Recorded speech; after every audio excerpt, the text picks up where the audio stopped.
কাকরতলা থানা পুলিশের তৎপরতায় রেলওয়ে লোহার বার চুরির হাত থেকে রক্ষা, পাশাপাশি কয়লা ভর্তি মোটরসাইকেল উদ্ধার। কাকরতলা থানার ওসি গোপন সূত্রে খবর পাওয়া মাত্রই স্থানীয় থানা এলাকায় টহলরত পুলিশের মোবাইল ভ্যানকে তড়িঘড়ি হযরতপুর রেল সাইডিং এর চতুর্দিকে অভিযান চালানোর নির্দেশ দেন। সেই মোতাবেক পুলিশ ভ্যান এলাকায় পৌঁছালে দুষ্কৃতকারীরা গা ঢাকা দেয়। হযরতপুর রেলওয়ে হল্ট সংলগ্ন এলাকায় হানা দেওয়ায় রেলওয়ের লোহার বার চুরি রোধ করা হয়েছে। স্থানীয় থানার পুলিশ সূত্রে জানা যায়, অবৈধ কয়লা পাচার রোধে পুলিশের টহল অব্যাহত। সেই অবস্থায় রেলওয়ে বার চুরির খবর পেয়ে তড়িঘড়ি ঘটনাস্থলে পৌঁছতে অভিযুক্তরা পুলিশের উপস্থিতি টের পেয়ে গা ঢাকা দেয়।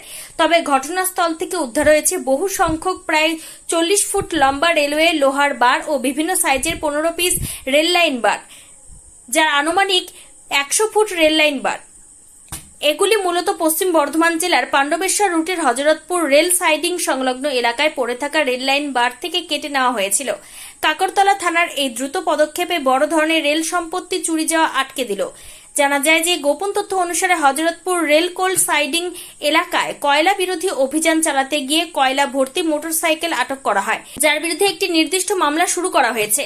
এইরূপ পুলিশি পদক্ষেপের ফলে পূর্ববর্তী এলাকা থেকে 100 মিটার দূরে রেলওয়ে সম্পত্তির বিরুদ্ধে আরেকটি অপরাধ প্রতিরোধ করা হয়েছে।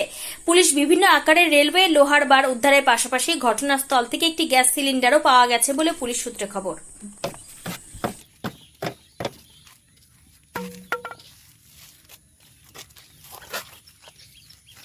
नंबर प्लेट नंबर प्लेट लाए तो